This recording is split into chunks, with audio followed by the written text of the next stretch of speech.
Welcome to Jambo Safari Media. You are watching Jambo News Global Recap with me, Tracy Wamboi.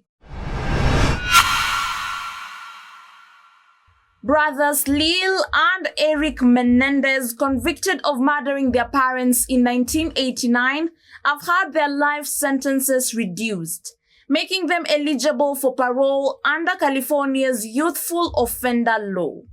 A Los Angeles judge's recent decision comes amid renewed public interest following a Netflix drama about their case.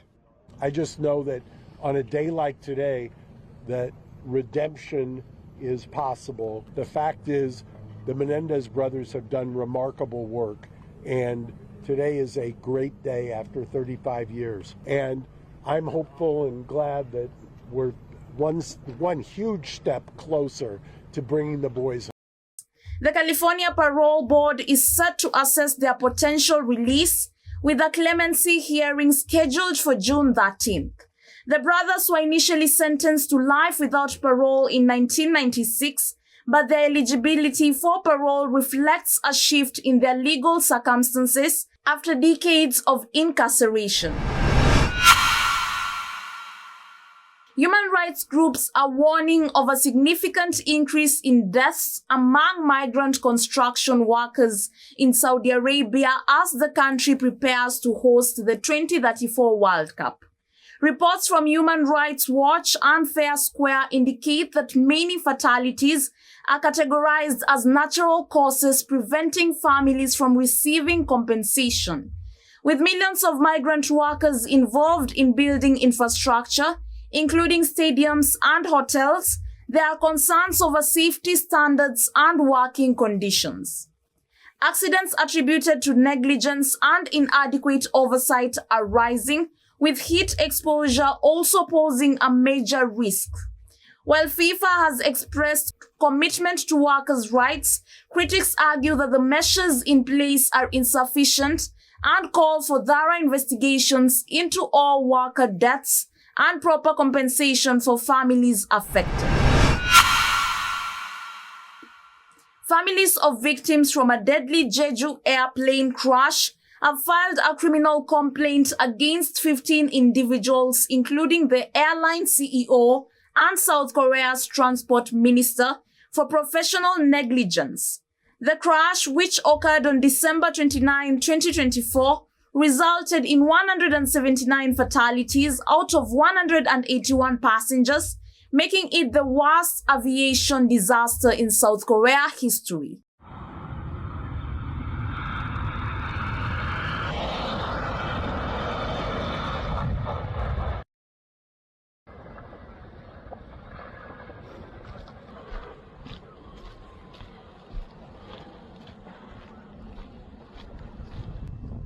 Relatives are demanding a more thorough investigation, alleging that the incident was due to negligent management of preventable risks.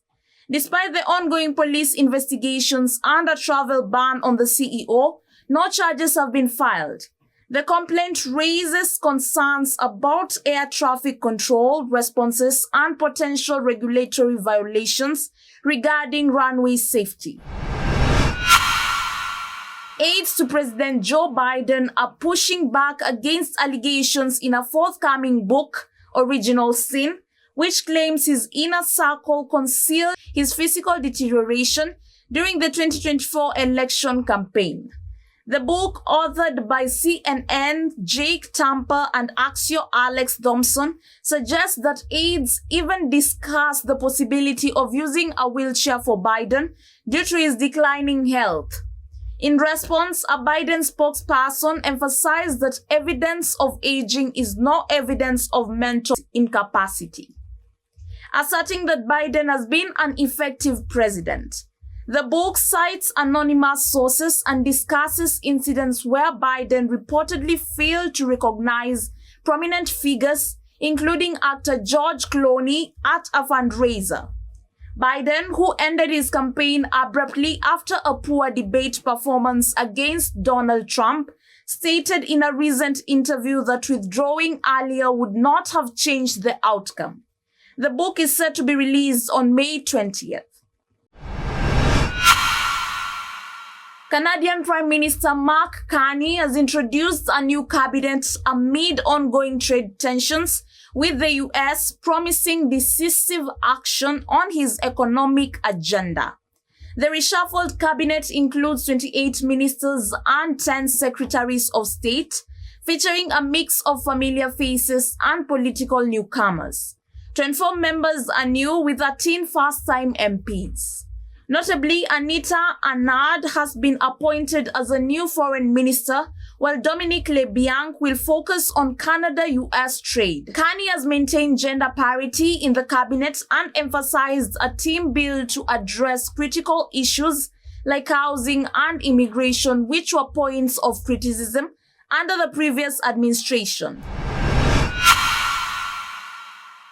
President Donald Trump's effort to end birthright citizenship in the US has sparked legal challenges and concerns among immigrant families. The 14th Amendment has guaranteed citizenship to anyone born in the country for nearly 160 years, but Trump aims to deny this right to children of undocumented migrants and those on temporary visas. Globally, birthright citizenship is uncommon, with only about 30 countries, mainly in the Americas, adopting this practice.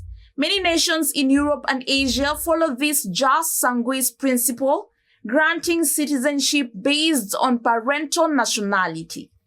As Trump executive order faces multiple court injunctions, legal experts argue that it cannot be enacted through executive action, leaving the Supreme Court's interpretation of the 14th Amendment crucial to the outcome of this legal battle. German authorities have arrested Peter Fitez, a self-declared king, and 3 leaders of his extremist group, the Red Bar, during raids across 7 states. The government has banned the group, accusing it of trying to undermine the state and promoting anti-Semitic conspiracy theories. Fitzek, who rejected German laws and claimed thousands of followers, have previously clashed with authorities.